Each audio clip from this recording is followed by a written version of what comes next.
소개부터 드리겠습니다. 토목으로 석사, 석사까지 받고 저는 포스코 건설로 입사를 했습니다. 건설로 입사를 해가지고 현장에서 4.5년간 근무를 했었고요. 그 다음에 영업팀에 가가지고 영업을 했었습니다. 기술 영업이라고 돼 있으니까 뭐 가서 팔고 그런 건 아니고요. 국가가 발주하는 공사 입찰하는 그런 걸 했었는데요. 그러다가 어떤 사유가 있어서 공정거래 그룹으로 2012년에 이제 배치를 받고 그 이후로 쭉 공정거래 업무를 하고 있습니다. 제가 좀 열심히 했습니다. 열심히 하다 보니까 포스코 홀딩스 생기기 전에 포스코 제안이 왔습니다. 그룹사 관리를 좀 하라고 그래가지고 21년도에 제가 포스코에 파견을 갔었고요. 그룹사 관리를 하다가 보니까 그 당시에는 케미컬이었습니다. 케미컬이 이제 2차 전지 붐을 타고 막 이렇게 갈 때 저희랑 같이 일해볼 생각이 있냐고. 그래서 제가 포스코 퓨처엠으로 완전 넘어가는 것으로 해가지고 지금까지 2년 반 동안 퓨처엠에서 공정거래 CP 및 컴플라이언스를 담당하고 있습니다.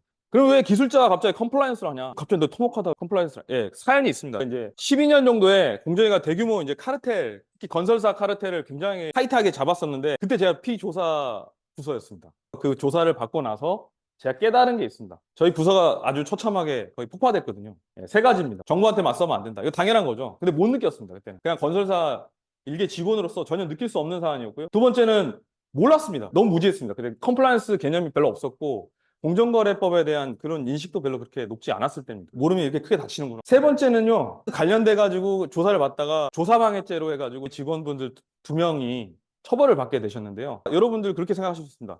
회사를 하다가 그렇게 된 건데 회사가 보상 안 해줘? 안 해줍니다. 예, 그분들이 막 아침에 출근해가지고 벌금 내려고, 과태료 내려고, 저금리 금융 찾아보고 막 이런 거를 전 옆에서 지켜봤습니다. 엘리베이터를 타면, 식사로 엘리베이터를 타면 같은 직원분들이 손가락질하고 쟤들 뭐 회사에 무리 일으켰는데 계속 다녀도 되냐. 실제로 저희 부서가 이제 파괴되면서 사직서까지 쓰라고 하더라고요. 본부장 회의에서 나왔던 얘기인데 한번 겪으니까 아 이거 조직은 그렇다 쳐. 조직은 뭐 컴플라이언스 중요한지 알겠는데 개인한테 컴플라이언스가 중요한지는 저는 뼈저리게 느꼈습니다. 어찌어찌하여 저는 컴플라이언스 업무를 하게 됐고 앞으로 저는 석사까지 했지만 토목 다 버린다. 예, 컴플라이언스에 투신한다 해가지고 그 뒤로 13년 동안 컴플라이언스 업무를 하고 있습니다. 이제 시작하기 전에 말씀드릴 내용은 포스코의 공식적인 입장은 아닙니다. 이건 제 개인적인 마이스토리니까요. 마이스토리. 여기서 나온 내용을 야 포스코가 이랬다더라 이렇게 하시면 안 됩니다. 이건 전적으로 제 얘기고 두 번째는 이거는 강의는 아닙니다. 제가 인포메이션을 여러분한테 일방향으로 때려박는 그런 건 아니고 어떻게 하고 싶냐면 저는 어떤 주장을 펼 건데 그걸 상품이라고 생각해 주십시오. 제가 팔 건데 있는 힘껏 팔 겁니다. 여러분이 받아들이시면 받아들이시는 거고 안 받아들이시면 그냥 넘어가는 겁니다. 대신 이 말씀을 드리고 싶은 게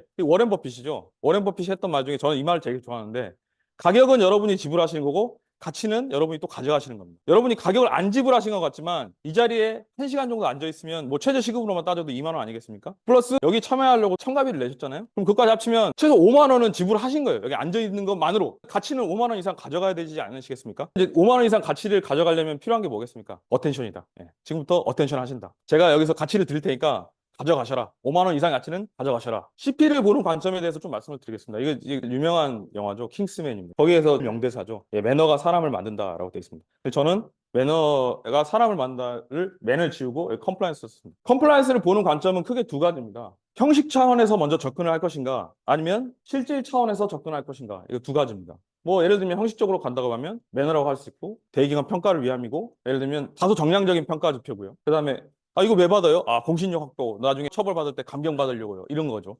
근데 실제로 이건 기업 입장이고 실무자나 같이 일을 해야 되는 사람들 입장에서는 야, 이거 실질적으로 효과 있어? 뭐, 돈 돼? 이렇게 되니까 이게 정성적이고 평가를 떠나서 어려운 거죠. 대신 전 직원들이 이 개념을 받아들이면 실질적인 개념을 받아들이면 저는 컴플라이언스가 이제 도약을 생각하고 있습니다. 자원이 한정적인 기업이기 때문에 무작정 둘 다 챙겨라, 밸런스를 챙겨라 이렇게 말씀드리기는 어려울 것 같고요. 자원이 한정적이기 때문에 처음 접근은 무조건 형식으로 가요. 형식적인 요구사항을 충족시키는 걸로 간다. 이렇게 8가지 요소가 있고요.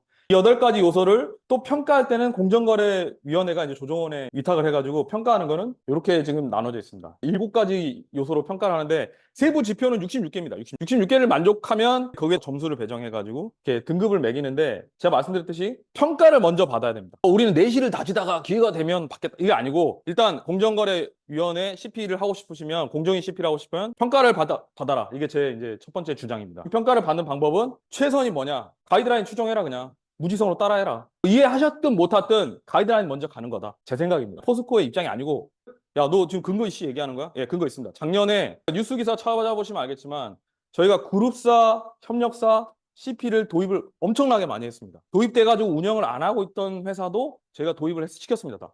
다 운영을 시켰고요. 다 가동을 시킨 거죠. 그때 홀딩스에서 TFT를 운영했는데요. 제가 그 멤버였습니다. 그래서 제가 포항 지역에 5개, 그 다음에 외부 지역 뭐 5개 정도 해가지고 10개 정도를 코칭을 했는데 사실 생판 아무것도 없는 기업에 가가지고 딱 서가지고 공정거래 CP 하십시다. 그러면 이걸 설득시킬 수 있는 방법이 없습니다. 그냥 저 따라오세요. 가이드라인 펼쳐놓고 이거 하세요. 이거 하세요. 그러면 그리고 결과가 나빴느냐? 아닙니다. 뉴스 보세요. 다 우수 등급 이상 나왔습니다. 그래서 가이드라인 추정하는 게 형식적인 공정거래 CP를 도입하는 첫 단계다. 그러면 추정한다는 게 도대체 뭔 말이냐? 그 얘기를 좀 드리겠습니다. 이거 조정원이나 인터넷으로 구글링 하시면 다 나옵니다. 가이드라인이고요. 이게 지표가 66개니까 질문이 66개가 있습니다. 그리고 다 세부 평가 지표가 있는데요. 이 66개를 지금 공정위가 50개 정도로 지금 손질을 하려고 합니다. 근데 그 아직 세부안이 발표는 안 됐습니다. 근데 일단 66개가 있다고 생각하시고 66개 질문이 이렇게 있습니다. 66개 질문이 이렇게 있으면 점수를 잘 받고 싶다. 뭔지는 잘 이해 못하겠지만 트리플 A나 A 등급에 준하는 이 목표를 달성할 수 있도록 요거 준비한다. 입증서를 준비한다.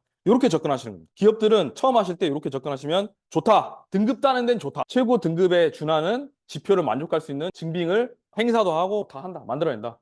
만들어내면 말씀드렸듯이 점수가 잘 나왔습니다. 법제화되고 인센티브 많이 준다고 하니까 참여가 많이 늘어나겠죠. 많이 늘어나면 공정위도 고민을 하겠죠. 이거 다 우수 때렸다가 이거 인센티브 다 못 챙겨주면 어떡하지? 그래서 난이도가 내년엔 더 높아지겠지만 일단 이론상은 그렇습니다. 이론상은 가이드라인 추정해가지고 이대로 만들어낸다. 만약에 실무자 입장이면 만들어내다가 궁금하다. 이게 뭔 말이지? 그러면 공정거래 조정 자료실에 가보시면 전년도 평가에서 평가를 잘 받았던 회사들의 보고서가 올라와 있습니다. 그거를 참조하시면 되겠습니다. 포스코 케미컬인가 퓨처엠 되기 전에 케미컬로 평가받았으니까 케미컬로 말씀드릴게요.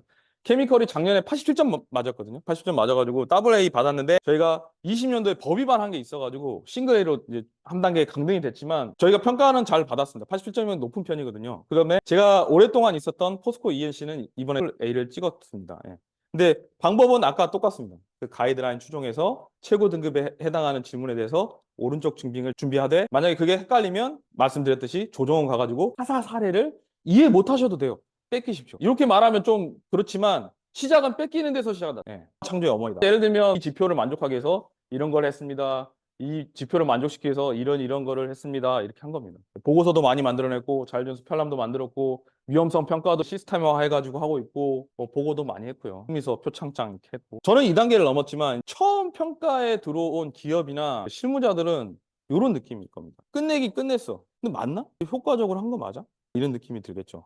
제대로 했는지, 예방에 효과가 있는지 의심스러우실 겁니다. 아까 그 스타벅스에서도 그 말씀을 하시던데 실무자들은 계속 일을 하면서 사실 컴플라이언스나 공정거래 컴플라이언스 측면에서 엮어놓고 보면 손에 잡힐 듯 안 잡힙니다. 개념은 있는데 실제로 실무를 해보면 괴리가 큰 것도 많고 하니까요. 그러다 보면 고민이 많은데 스타벅스 그 코리아도 지금 아까 그 비슷한 질문을 했는데 실제 예방에 도움 되는가 이런 질문들은 여기 계신 분들은 안 하실 수 있지만 실제로 임직원들 같이 CP를 하자고 해서 독려해야 되는 직원들은 이거 효과 있어. %이 질문을 합니다. 두 번째, 야, CP가 공정거래 CP만 CP야? 이런 이제 반발도 있고요. 세 번째는 등급평가 준비를 안 하면은 이게 공신력을 확보를 못 하니까 CP를 하시면 등급평가를 무조건 들어오시거든요. 근데 등급평가 업무 따로 하는 것 같고 CP 업무 따로 하는 것 같고 뭐 ESG까지 뭐 어쩌고저쩌고 하면 일이 너무 비슷해 보이는데 따로따로 해야 되는 거에 너무 불만이 많으십니다. 지금 화두는 너무 비슷하게 보이는 사실은 다르지만 너무 비슷한 게 중첩돼 보이니까 일반 직원들 눈에는 괴롭습니다. 똑같은 걸 반복적으로 시키는 것 같고 피로감이 지금 저희도 지금 해결해야 될 문제 중에 하나인데 저는 이제 여기서 제안드립니다. 제 두 번째 상품은 이겁니다. 2.0으로 도약해야 된다. 늘 하던 대로 하지 마시고 2.0으로 도약을 하셔야 된다. 1.0은 아까 말씀드렸듯이 가이드라인 따라서 무지성으로 추정해가지고 등급 따고 박수치고 홍보하고 우리 잘했다. 하지만 실상 까보면은 임직원들은 별로 의식이 없고 회사는 홍보를 하는데 수준은 안 올라오죠. 그렇게 하면 등급은 계속 찍을 수는 있어요. 왜냐면 아까 가이드라인 추정하시면 그렇게 찍을 수는 있습니다. 근데 저는 그렇게 하면 이제 안 된다. 한계에 부딪힐 것이다라는 게 제 주장입니다. 그렇기 때문에 평가자의 가이드라인 추정하고 형식 중심으로 하고 양으로 승부하고 뭐 아날로그 기반으로 하고 뭐 회사 CP 부서만 하는 그런 이제 그만하자. 이게 제 상품입니다. 그러니까 이 아이디어가 너무 과격하다. 그게 가능해? 못 받아들이실 수 있는데 저는 이거를 여러분한테 주장하고 싶고요. 받아들이실지 않을지는 모르겠습니다. 제가 그럼 생각하는 CP 2.0은 뭐냐면 가이드라인이 아니라 우리 회사의 레슨스 런, 쌓여있는 자산, 그리고 법 지식을 기반으로 직원들을 설득하고 계몽해야 된다고 생각하고 두 번째는 중복을 시키지 말아야 돼. 중복을 제고하는 게 스티브 잡스 이런 말을 했죠. 없애는 사람이 일 제일 잘하는 사람이라고. 심플함을 주장하면서. 저는 중복 반드시 제거해야 된다고 봅니다. 지금 컴플라이언스 부서가 ESG나 뭐 다른 것까지 포함해야 되면 중복점을 찾아서 제거를 반드시 해줘야 된다. 세 번째는 양보다. 질이 중요하다. 이게 이제 저의 아이디어의 핵심입니다. 예를 들면 가이드라인을 충족을 잘 시키려면 교육을 많이 해야 돼요. 교육을 많이 해야 되니까 막 하나 메일로 뿌리고 교육했다고 하고 막 첨부하고 하고 교육 횟수는 50번이 넘어. 근데 물어보면 몰라요. 직원들이. 하도급 3조 뭐예요? 몰라요. 근데 외부에 증빙한다고 만들어 놓은 증빙은 막 장난 아니죠. 예. 교육 50번 시켰습니다. 저는 그런 거 그만해야 된다고 봅니다. 질적으로 접근해야 된다. 세 번째, 디지털로 가야 된다. 요즘 이제 디지털로 합니다. 아날로그로 안 해요. 그러니까 현업부서한테 부탁할 때 어디 접속해서 입력하세요 이렇게 하지 않는 한 뭐 뿌려가지고 거두고 구시대적 방식입니다. 탈피하셔야 됩니다. 마지막 이건데요. 지금까지는 CP 부서가 주관하든지 아니면 경영층이 한마디 해가지고 그걸로 탑다운으로 내려왔는데 저는 결국은 임직원들이 마치 조사받고 CP가 너무 중요하구나라고 느꼈던 저처럼 임직원이 깨닫고 임직원이 주도해야 그게 CP다라고 저는 생각합니다. 물론 이제 처음 도입하시는 회사들은 이렇게 못해요. 2.0 바로 못 갑니다. 어떻게 1.0을 안 찍었는데 2.0을. 처음 도입하시는 회사는 1.0 하시고 1.0을 제대로 찍으면 2.0으로 가야 됩니다. 2.0 실행하기 위해서는 제가 생각하는 핵심 전략이 두 가지가 있습니다. 첫 번째는 업스트림이고 두 번째는 로우 오브 디퓨전입니다. 한 개씩 설명드릴게요. 업스트림은 어떤 개념이냐면 강가에서 제가 친구랑 놀러 갔는데 자꾸 아이들이 하나씩 떠내려오는 거예요. 제가 텐트 치다 말고 가가지고 아이를 건져냈습니다. 친구랑 다시 놀고 있는데 또 아이가 내려와. 또 건져내. 또 건져내. 계속 내려온다. 그러니까 친구가 갑자기 일어나가지고 상류로 뛰어가는 거야. 아이를 던지는 놈이 누군지 잡아버리면 되니까. 요게 업스트림 개념이에요. 제가 개발한 개념은 아니고 이 책 추천드립니다. 업스트림. 응급처치하지 말고 근원적인 해결책을 찾자. 제가 주장하는 2.0은 자꾸 애 건져 올리지 말고 올라가서 아이 던지는 놈 잡자. 이게 제가 생각하는 업스트림 방식입니다. 예를 들면 업스트림 방식으로 제일 유명한 자전거 회사인데 자전거를 택배로 보내주는 회사거든요. 근데 자꾸 파손이 나가지고 보낼 때는 멀쩡했는데 받는 사람들이 자꾸 파손 났다고 다시 빠꾸 시키니까 이 자전거 회사가 이거 어떻게 해결해야 되지 하다가 자전거 박스에다가 TV 그림을 그려놓습니다. 그러니까 택배 사람들이 살살 놓고 가는 거죠. 그래가지고 파손율이 확 줄어드는 이런 방식의 접근이 업스트림이다. 그러면 업스트림을 지금 이 피라미드로 보면은 임직원들이 모여서 뭐 어떤 부서가 되고 부서가 다 이제 모여서 회사가 되니까 경영층에 접근하는 게 업스트림이냐? 아닙니다. 그게 아니라고. 임직원한테 접근해야 업스트림이다. 가정해 보시죠. 우리 회사 직원들이 모두 다 공정위 직원처럼 생각해. 거기서 공정거래법 위반이 나오겠습니까? 안 나오겠죠. 제 접근법은 그겁니다. 우리 직원들이 최소한의 법지식과 의식이 있으면 안 나온다 이거예요. 법 위반이. 그게 업스트림 방식이다. 저는 임직원한테 개개인한테 집중한다. 회사가 어떤 틀을 갖추고 그거는 1.0이다. 1.0은 그렇게 하시고 1.0 지나면 내실을 가는 방법. 임직원 하나하나 머릿속에 공정거래가 중요하다. 마치 조사받고 죄인으로 몰려서 직장까지 그만둘 뻔한 저의 그 느낌. 직원들한테 하나씩 심어주고 싶었습니다. 아까 마찰 그랬는데 보통 직원분들 다 이러세요. 뇌구조가 다 이러시다고. 자기 주된 업무 빼고는 타 부서에서 하는 거 관심 없습니다. 컴플라이언스, 안전, 타 부서에. 시장 보시면 한 요 정도 됩니다. 진짜로. 거의 없어요. 공정거래나 준법 뭐 이런 거 관심 없어요.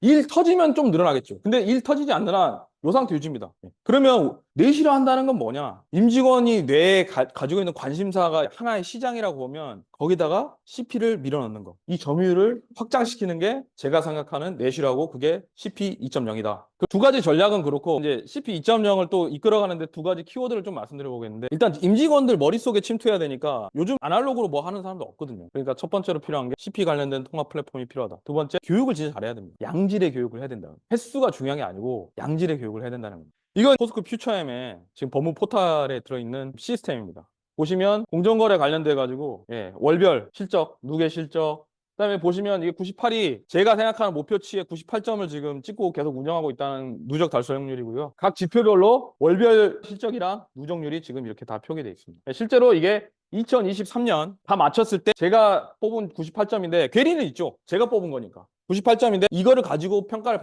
받았을 때 87점이 나온 겁니다. 뭐 보정은 필요하겠지만 그 평가위원분들께서 주관적인 면도 있고 가이드라인을 무조건 추정했다고 해서 그 점수를 무조건 던지시는 게 아니기 때문에 괴리가 있는 게 당연하지만 포인트는 이겁니다. 보이게 해줬다는 거예요. 직원들한테 보이게 해줬다. 야, 우리 회사 어느 정도 갔어? 이 정도 갔어.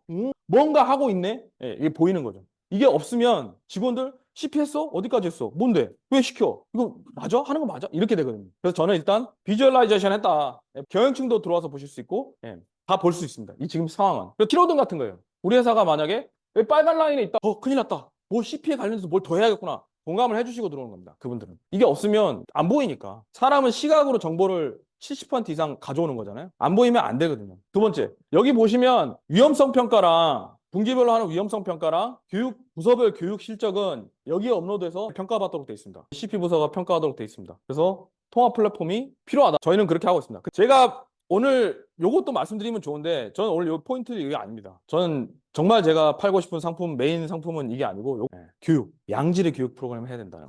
교육이 정보 전달도 있지만 이미지도 있습니다. 무슨 말이냐면 CP 부서가 뭐 잘 가르치긴 한데 싸가지 없다 혹은 쓸데없는 일 시킨다 이미지 있으면 아무리 좋은 걸 갖다 줘도 절대 안 먹습니다. 절대 안 먹는다고요. 직원들은. 다 뜬구름 잡는 소리라고 하고 다 치워버립니다. 저는 항상 임직원 지금 이 자리도 가르치는 게 아니라 아이디어를 파는 거예요. 저희가 파는 거다. 전설적인 마케팅 논문입니다. 테크닉 for producing 아이디어라고 아이디어 창출하는 방법이라는 건데 왜 전설적이냐면 30쪽밖에 안 됩니다. 30쪽밖에 안 돼요. 지금 구글링 하시면 다운받을 수 있습니다. 저는 이거를 굉장히 좋아하는 책인데 논문이죠. 거기 나온 개념이 이겁니다. 가구를 파는 게 아니라 공간을 파는 것이다. 최근에 읽었던 책인데 다니엘 핑크라고. 여기도 나오죠. 드릴을 사는 사람이 필요한 거는 드릴이 아니란 말이에요. 구멍을 잘 뚫어야지. 구멍이 필요한 겁니다. 이 두 가지 개념을 보시면 그러면 CP 교육이 뭐가 목적입니까? 목적. 올라가야 될 거 아니야. 인식이 올라가는 게 목적이죠. 우리가 했다는 게 목적이 아니고 우리가 했어요. 사진 찍고 오예 이게 아니라고. 듣는 사람이 가치가 있고 재미가 있고 뭐가 있구나 올라가야 되는 거예요. 인식이. 근데 보통 가르치시는 분들 보면 이렇게 합니다. 우리의 생각이나 의견이나 그들에게 가르쳐줍니다. 일방적으로. 뭘로? 텍스트 기반으로. 글자 잔뜩. 제가 그 외부 강사도 많이 불러보고 하다가 다 싫어. 내가 만들어서 다 할 거야 라고 마음먹은 이유가 뭐냐면 텍스트 기반이요. 무슨 깜진인 줄 알았어요. 와가지고 딱 폈는데 글자밖에 없어. 지금 요즘 문맹률이 제로잖아요. 그냥 배포하면 읽으면 되는 겁니다. 그 교육 말고 그런 식의 교육은 안 된다. 물건을 팔듯이 소비자를 생각해서 수용자, 지금 앉아 계신 분들을 생각해서 다시 패러다임을 바꿔야 된다. 이렇게 일단 전달하지만 실제로 모두가 흡수하는 것도 아니에요. 거기 아이디어에 조금이라도 관심이 있는 얼리 어댑터만 자기 취향에 따라서 선별적으로 가져옵니다. 그럼 어떻게 되냐? 우리는 100을 뿌려. 우리는 이쪽 방향으로 100을 뿌리는데 이쪽으로 흡수되는 건 10? 빵? 결이 달라요, 결이. 우리는 이렇게 미는데 아무 의미 없다고요. 우리가 빨아들일 수 있게 취향에 맞게 만들어줘야 됩니다. 그러니까 이렇게 일방적으로 푸시하는 이런 교육은 하시면 등급은 잘 나올 수 있습니다. 수준이 안 올라갑니다, 직원들이. 맨 똑같은 거 물으면 맨날 틀리고. 하도급, 대금, 지급길 60일이라고 100번 얘기해도 한 막 2달 있다 주고, 3달 있다 주고, 막 이렇습니다. 양질의 교육을 하기 위해서는 우리가 아는 게 중요한 게 아니고 이 사람들이 받아들일 수 있는 흥미로운 내용까지 섞어서 상품으로서 제공을 해줘야 된다. 두 번째, 설명하면 안 되는 것 같습니다. 요즘 유튜브 쇼츠가 요즘 유행인 게 뭐냐? 만에 보고 끝나니까 1시간짜리 텍스트 펼쳐놓고 팔만대장경 외워봐야 한자도 안 들어갑니다. 한자도. 왜냐? 애초부터 배울 생각이 없거든요. 그냥 회사가 시키니까 앉아있다 가는 겁니다. 제가 생각하기에는 그래서 설명보다는 직관을 추구해야 된다. 이 사람들이 스스로 여지를 가지고 혼자서 스파크 튀어가지고 생각할 수 있게 해줘야 된다. 이게 뇌구조입니다. 교육을 얘기하려면 뇌구조까지 얘기해야 되는지는 저도 설득하기 위해서 말을 계속 이어가 보겠습니다. 뇌가 이렇게 생겼는데요. 피질이고 얘가 뇌질입니다. 뇌질인데 뇌질은 감정을 이제 관장하고 피질은 수학적 사고나 이런 걸 관장한다고 되어 있습니다. 제가 한 얘기는 아니고요. 이 책도 추천드립니다. 뇌는 사고하는 기관이 아니라 생존을 위해서 에너지를 분배하는 기관이라는 게 저 책의 핵심인데요. 저는 감동받았거든요. 임직원들이 최소한의 에너지로 뭘 하려고 하기 때문에 에너지를 쓰게 하면 안 됩니다. 와서 텍스트 펼쳐놓고 머리 아프게 하는 순간 에너지가 들어가기 때문에 흡수하지 않습니다. 그렇기 때문에 생선으로 따지면 잘 발라가지고 먹기 좋게 떠다 줘야 먹을까 말까다. 그래서 저는 자료를 만들 때 설명보다는 직관적 이해를 추구해보자라고 생각하고 있습니다. 세 번째는 이제 편향인데요. 모두가 가지고 있습니다. 인간이라면 모두가 가지고 있습니다. 편향은 모두가 가지고 있고 데니얼 카너먼이라는 사람이 쓴 생각이 가는 책을 보시면 이거 아주 명저입니다. 이건 무조건 읽어야 되는 책이라고 저는 생각하고요.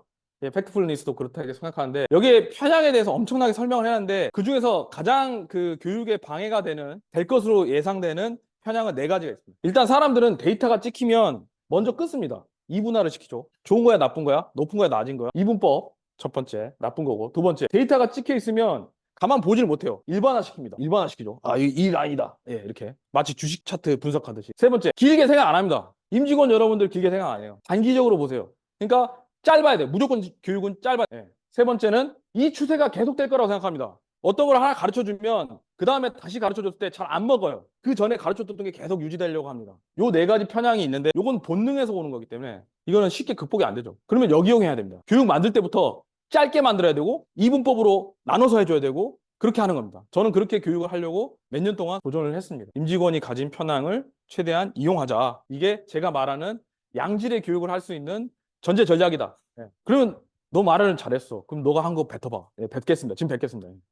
진행되겠습니다. 제가 지금까지 그 원칙에 따라서 했던 일들을 한 개씩 보여드리겠습니다. 다시 정리를 한번 하시죠. CP 2.0을 하려면 두 가지 전략이 있다고 했습니다. 임직원한테 다이렉트로, 그 다음에 한 번에 다 할 수 없으니까 얼리 어댑터를 채택해가지고 이렇게 단계별로 가는 걸 저 업스트림이라고 했고 로우 오브 디퓨전이라고 했습니다. 그러면 CP 2.0을 하기 위해서는 두 가지가 이제 따라와야 되는데, 한 개가 디지털 플랫폼이랑 두 번째가 양질의 교육입니다. 디지털 플랫폼은 오늘 말씀드리지 않습니다. 양질의 교육을 하려면 말씀드렸듯이 소비자 중심으로, 우리가 아는 거 필요 없다고요. 우리가 아는 거 아무리 뱉어봐야 안 먹습니다. 약으로 따지면 우리는 좋다고 만들었는데 효과가 없어요. 소비자 중심으로 만들어야 된다. 두 번째, 직관적으로 접근해야 된다. 텍스트 말고 뭔가 그림도 많이 보여주고 내 스토리도 많이 섞고. 세 번째, 아까 말씀드렸듯이 본다른 편향을 극복할 수 있는 방법을 생각할 게 아니라 편향을 이용해보자. 이 세 가지를 달성하려면 제가 가지고 있던 원래 이론이 아니고 제가 이거 오늘 교재 작성하면서 찬찬히 정리해봤습니다. 그럼 이 역발상도 시키고 소비자 중심으로 전환하고 직관적으로 접근하려면 어떤 식으로 할까? 그럼 내가 했던 거를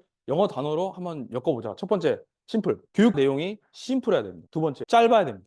길면 안 됩니다. 세 번째, 스토리가 있어요. 스토리가. 네 번째, 한 방에 하도법 전체를 가르치겠다. 어렵습니다. 나눠서 가르쳐요. 세그먼트가 있어야 됩니다. 다섯 번째가 제일 중요합니다. 듣는 사람들이 뭘 줘야 됩니다. 저희가 뭔 가치를 줘야 돼요. 가치를 주지 않는 한 흡수가 안 되거든요. 예를 들면 하다못해 웃기기라도 해야 돼요. 하다못해 공정거래 교육을 들었는데 법 내용은 생각 안 나는데 재밌더라. 그렇게만 해도 이 사람들이 거부감이 낮아지면서 잘 도와줍니다. 실제 저는 그걸 많이 도움 받거든요.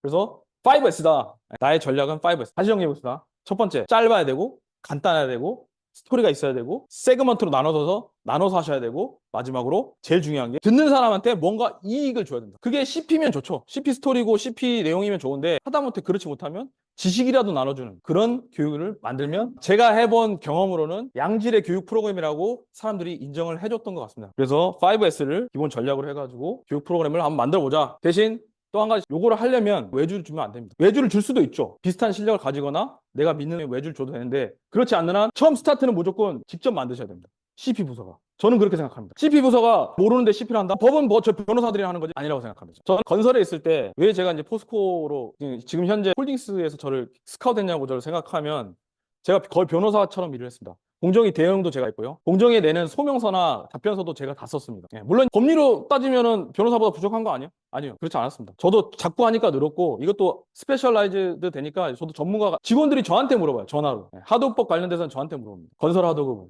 지금 계열사에서도 지금도 저한테 전화 와요. 그 이유가 뭐냐? 제가 자료를 다 만들고 소명서도 쓰고 직권조서도 받고 서면 시스템도 받고 다 받았다. 제가 혼자 했거든요. 물론 훌륭하신 동료분들이 다 서포트 해줬지만 핵심은 이겁니다. 진정성이 있으려면 찐으로 해야 됩니다. 찐으로 하려면 직접 해야 된답니다.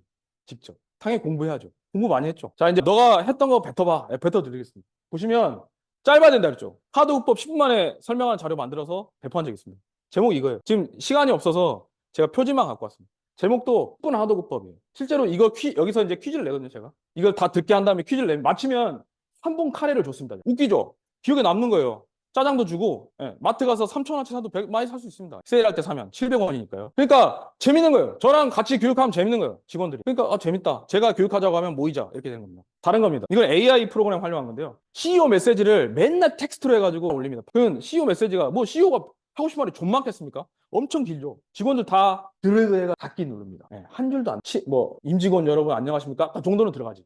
그 다음부터는 안 들어가요. 뭔 얘기 하는지. 그러고 나서 자료 제출은 뭐라고 하냐? 공정위 자료 제출은 우리는 서명도 받았고 CEO 메시지도 이렇게 띄웁니다.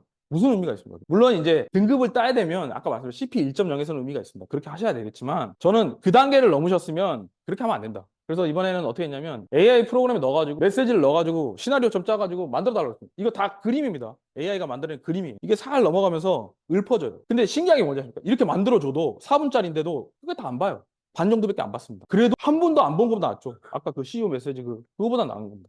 저는 그렇게 단계별로 접근하고 있습니다. 다른 사례를 보여드리겠습니다.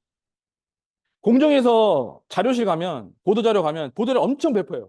그러면 이제 우리 CP 부서 어떻게 합니까? 보도자료 따가지고 뭐 간단하게 좀 설명 붙여가지고 메일로 전사에 쏴. 자, 이런 동일한 법위반 위반하지 않도록 주의하십시오. 안 봐요. 수신? 하겠죠. 클릭을 하는데 안 봐요. 어떻게 아냐? 나중에 제가 뿌린 다음에 테스트 해보거든요. 효과성 평가해가지고 설문조사 뿌려가지고 하는데 답을 못 합니다. 뭔 내용이 있었는지. 그래서 고민했습니다. 이 사람들한테 어떻게 보도자료를 쉽게 설명할까? 네 컷으로 정리하자, 네 컷. 화면으로 네 컷으로 정리하자. 보시면 네 컷으로 정리합니다. 보도자료를 무슨 일이 있어도 네 컷으로 줄입니다. 이거는 법 지식도 있어야 되고 경험도 있어야 됩니다. 이건 아무나 못하는 거지만 근데 저는 아무튼 많이 하니까 되더라고요. 그래서 이거를 지금 여러 번 해가지고 많이 하고 있고 제 거 자료를 갖다 씁니다. 두 번째, 이제 짧은 거 보여줬죠. 4분짜리도 교육도 있고 막 10분짜리 하도급법을 세상에 10분 만에 줄일 수 있는 사람 누가 있습니까? 여기 계십니까? 저도 사실은 못할 줄 알았죠. 근데 줄이면 줄여집니다. 줄여집니다. 그 다음 두 번째, 심플 보시면 부당특이한 정석, 이거 뭐 수학 정석 똑같이 보이죠. 보자마자 사람들 빵 터지는 거예요. 제가 뭔가 들고 왔구나. 보시면 부당특약을 이해하시려면 하도급법 3조의 살을 펴셔가지고 보신 다음에 거기 대통령 눌러가지고 시행령 따라간 다음에 다 보신 다음에 부당특약 심사 지침까지 가셔가지고 보시면 내용이 A4로 뽑으시면 글자 크기 13으로 하면 한 30장 돼요. 30장. 텍스트 빡빡하게. 주간격 조절하면 뭐 50장도 되죠. 포인트는 뭐냐면 그거를 그대로 PPT에 옮겨가 읊어주면 직원들 누가 아무나 안 봐요. 뿌리면 봐요? 안 봐요. 아까 말씀드렸잖아요. 뇌에 없다니까요. CP 자리가 없어요. 그렇기 때문에 해야 되는 거는 줄여줘야 된다, 무조건. 저는 부당특약 판단하실 때 세 가지로 줄이라고 그랬습니다. 요 세 가지만 외우라고 했습니다. 외우라고 그랬잖아요. 압축했다고. 심플하게. 다른 거 보시겠습니다. 하도급법 다른 교재입니다. 이건 다른 교재인데 저는 교육을 한 다음에 마지막에 무조건 마무리합니다. 그 교육이 1시간이 됐건 30분이 됐건 몇 분이 됐건 이게 제가 요약한 내용입니다. 이거 저희 식당에 가면 붙어 있는 겁니다. 예를 들면 이거 보시죠. 골프에서 잔디 위에 올리는 걸 뭐라고 하죠? 골프 치셔가지고 페어웨이. 이제 말장난 친 거죠, 제가. 페어웨이. 우리는 페어웨이 노린다. 페어웨이가 뭐냐? 공정한 길이다. 공정거래 하자. 웃기시죠? 네. 말이 뭐야? 이거 논리적 비논리적인데 아닙니다. 이거 진짜 게시했는데 웃기다고 많이 웃어줬습니다. 두 번째, 눈 온 날 주차 금지만 비어 있어요. 딱 저기다만 차를 대신 거예요. 말만 이렇게 써놨지 안 지킨 거죠. 이겁니다. 구호만 외치지 말고 실천하자 이거예요. 왜 사람들이 이거 재미를 느끼는지 아십니까? 자기가 한번 가져다가 한번 생각하면서 자기 걸로 만들기 때문입니다. 이거 보면 뭔 소리야? 하지만 딱 보면 이런 재미가 있구나 이렇게 되는 거죠. 세 번째, 이거는 제가 매점에서 콜라 먹다가 이거 발견합니다. 갑자기 제로? 제로? 그럼 법도 제로, 법위반도 제도 제로 이렇게 만든 겁니다. 콜라에만 제로가 있는 게 아니다. 우리도 제도 제로하고 원래는 여기 법위반 제로였는데 이거 안전해서 갖다 쓰겠다 그래가지고 갖다 쓰세요 해가지고 제해 제로로 이렇게 된 겁니다. 근데 이게 지금 이게 2년 전에 만든 거거든요. AI 기술 안 썼습니다. 제가 포토샵을 엄청 잘하는 것도 아닌데 제가 만든 건데요. 지금은 이제 AI 기술 발전이 돼가지고 하실 수 있습니다. 엄청 쉬워요. 다른 거 보시겠습니다. 자, 간단하게 짧게 한 거랑 제가 심플하게 줄인 거는 보여드렸고 저희가 메시지를 오래 남게 하려면 스토리가 있어요. 스토리가. 그래서 저는 하도급법을 스토리 한 세계관에 우겨 넣어가지고 로우 블록스라고 제가 만들었습니다. 그래서 이 교육의 특징이 뭐냐면 게임처럼 하는 거예요. 게임처럼. 수강생들 펼쳐놓고 답안지 주고 혹은 온라인 플랫폼에 들어오게 해가지고 제가 질문을 하나씩 하거든요. 질문을 하나씩 하면 맞추면 넘어갑니다. 그러면서 뭐라고 하냐? 여러분이 답을 빨리 맞추시면 수업이 빨리 끝나요. 이렇게 하면 엄청 집중하세요. 최고 빨리 끝낸 팀은 47분 만에. 제가 원래 설계는 1시간 반짜리로 했는데 왜냐면 이렇게 한 바퀴 돌면 하도급법 전체를 다 훑습니다. 그리고 제가 순서도 헷갈리게 안 했어요. 1조 다음에 2조 나오고 3조 다음에 4조 나오고 4조 다음에 5조 나오게 그렇게 스토리를 엮었습니다. 그렇게 엮어가지고 이게 등장인물이에요. 이게 갑입니다. 이게 을이고요. 이게 공정위 조사관이에요. 이게 접니다. 이게 등장하는 거예요. 그 게임에. 아직 플래시 게임까지는 만들지 못했고 PPT로 만들었습니다. PPT로 딱 펼쳐놓고 시작하면서 게임 해가지고 조 나눠가지고 이 팀, 3팀 해가지고 나중에 상품도 주고 합시다 그러면 재밌다고 해요. 재밌다. 자, 이것도 게임 형식입니다. 이건 이제 제가 건설 ENC에 있을 때 추가 대금 가지고 하도 이게 많이 갈등을 겪으시길래 판단 기준을 알려드리려고 제가 만든 거예요. 여러분이 치킨집을 차렸다고 생각하고 시뮬레이션 들어가는 거예요. 이랬을 때 어떻게 하시겠습니까? 그러면 단골이니까 참는다 누르면 그 다음으로 가는 거고 뭐 못하겠다 그러면 다른 데로 가는 겁니다. 이게 시나리오로 엮어져 있습니다. 그래서 클릭하면 게임식으로 가게 되어 있습니다. 시나리오 이렇게 되어 있습니다. 스토리를 입혀서 게임을 만들었다. 스토리인데요. 제 개인 얘기를 했습니다. 제가 조카랑 개인 얘기하는 거죠. 이건 여러분이 체감을 하실 수 있게 조금 설명을 해볼게요. 이를테면 이런 겁니다. 제가 명절에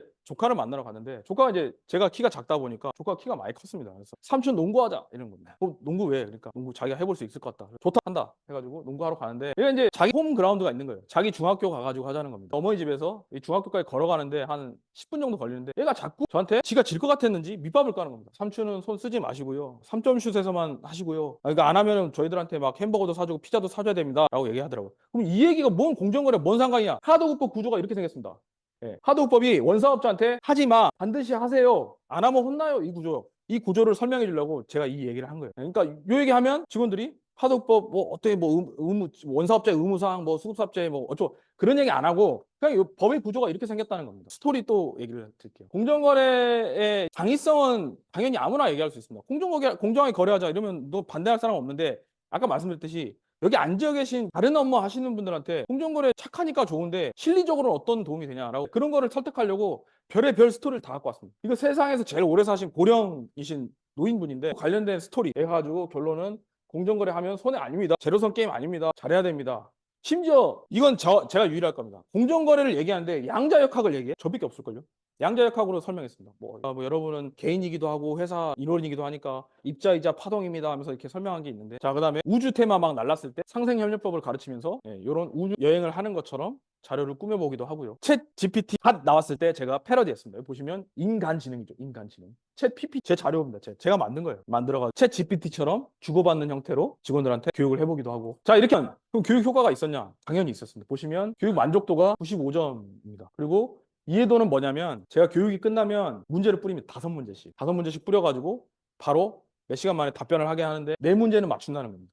5문제 뿌리면 4문제는 맞춘다는 겁니다. 그전에는 이렇게 안 하고 그냥 텍스트 기반으로, 저도 초짜 시절에는 텍스트 기반으로 막 밀어넣는데 그때는 2개? 1개? 이렇게 맞췄는데 이렇게 많이 올랐습니다. 이것만 뿐만 아니라 상품이라고 제가 설명드렸죠. 제가 하는 교육이나 교재가 상품이라고 생각하고 이것도 해봤습니다. 고객 만족 지수 평가. 넷 프로모터 스코어라고 해가지고 베인앤컴퍼니 만든 지표인데요. 이걸로 해보니까 좋은 거로 나와요. 실제로 만족도가 좋다고 나온다고요. 직원들이. 말씀드렸듯이 그 포스코 그룹은 이 플랫폼이 있습니다. 설문조사를 할 수 있는 플랫폼이 있습니다. 저 보시면 여기 계속 지금 다 설문조사 해오고 있는데요. 거기 설문조사에 제가 항상 마지막에 하시고 싶으신 말 무조건 써주십시오라고 하는데 거기에 나왔던 발언입니다. 감동받았다. 매번 업데이트. 멋진. 인상적. 이게 최고 찬사입니다. 저를 살리는 최고의 찬사입니다. 포스코 퓨처엠이 럭키하다는, 내가 있어서. 제가 쓴 거 아닙니다. 저 강의를 들은 어떤 직원분이 써주신 겁니다. 광양에서 10월 27일 날. 저는 저 이거 볼 때마다 더 열심히 해야지, 더 열심히 해야지. 먹힌다 하고 있는 겁니다. 저는 이런 교육 방식이 먹힌다.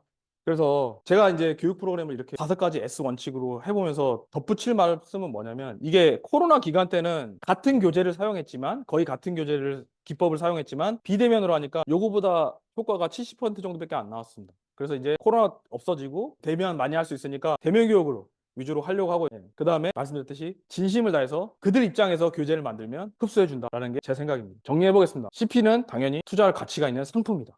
해야 되는 당이나 구호가 아니고 상품으로서 기업이 채택해야 될 좋은 가치가 있는 상품이다라고 저는 생각하고요. 당연히 이제 법제화해가지고 면제 인센티브가 준다고 하니까 과징금 면제까지 당연히 기업들이 더 관심 가질 겁니다. CP를 처음 도입하거나 갓 도입하는 데는 미안하지만 가이드라인 추정하라는 겁니다. 그래서 1.0을 채우시라. 1.0을 채우시라. 만약에 1.0 우수 이상으로 통과를 하셨다면 그 다음에 따져볼 거는 2.0이다. 2.0은 기본 전략이 업스트림이고 로우 디퓨전 따라서 점차적으로 얼리 어댑터를 형성해가지고 점차적으로 가는 전략이다. 그래야지 내실화가 가능하다. 진짜 CP가 효과가 있다는 뜻입니다. 그러면 CP 2.0은 통합 플랫폼이 있어야 될 테고, 뭐 이거는 돈이 많이 들고 이렇게 하니까 됐고, 양질의 프로그램이, 독창적인 프로그램이 필요하다. 사실은 이게 결론입니다. 그동안 우리가 강의를 많이 하셨을 겁니다. 근데 저도 처음엔 그랬거든요. 저희가 아는 거를 밀어넣는 게 안 들어간다는 거죠. 여기 듣는 수강생 입장에서 뭘 가져갈 수 있게 해줘야지 듣는다. 그래야지 먹힌다는 게 제 생각입니다. 모든 것은 얽혀있다는 주제로 제가 잘 써먹는 사례를 가져와 봤습니다. 모택동이 처음에 이제 집권을 했을 때 농촌에 순시를 갔죠. 순시를 가가지고 참새를 보고 나쁜 새다. 곡시를 쪼아 먹어서 우리 배고프게 하니까 나쁜 새다 하면서 참새 죽여라. 플러스 쥐랑 다 죽여라. 해가지고 보시면 참새, 모기, 쥐, 파리를 다 잡으라고. 중국이 인구가 많잖아요. 사람 하죠, 또 그게. 공산이니까. 그래서 난리 납니다. 이만큼 죽여요. 모기 보십시오. 쥐 15억 마리. 이렇게 죽여요. 실적으로 갖고 옵니다. 우리도 한때 저는 아닙니다만 저보다 선배님들은 집에서 막 쥐 잡아가지고 꼬리 막 저기 학교에 가져가면 그거랑 좀 성격은 다르지만 이건 아무튼 그랬습니다. 그래서 이게 죽이거든요. 다 죽이거든요. 근데 번식력이 좋기 때문에 모기, 쥐, 파리는 조금씩 살아났어요. 생태계를 그렇게 파괴하지 않았는데 참새는 전멸해버렸습니다. 참새는 전멸해버렸어요. 그러면 참새가 전멸했으면 뭐 곡식 안 쪼아먹으니까 잘 되겠네? 아닙니다. 결론은 이겁니다. 4천만 명이 죽었어요. 굶어 죽었다고요. 어떤 통치자가 가가지고 참새 죽여라. 이게 4천만 명 날라갔습니다. 저는 오늘날의 세상이 이렇게 다 얽혀있다고 봅니다. 뭐 하나 이렇게 하면 여기만 딱 정리한다고 해서 정리되는 세상이 아니라고 생각합니다. 그럼 우리 기업이 있는 이 거래 환경은 보시면 제품을 중심으로, 항상 전 제품을 중심으로 보니까 많은 이해관계자. 여기서 뭐가 부실하다고 형식적으로 얘만 탁 죽이면 우리도 죽어요. 아까 4천만이 굶어 죽듯이. 저는 그렇게 생각합니다. 그래서 형식적으로 하는 거는 필요하긴 하지만 실질적으로 해야 된다. 법령을 해. 저게 이게 생각이고, 그러려면 교육을 정말 양질의 프로그램으로 잘 만들어 주시면 좋겠다라는 게 제 생각입니다. 이제 제 생각을 받아들이실지는 마무리 짓겠습니다. 감사합니다.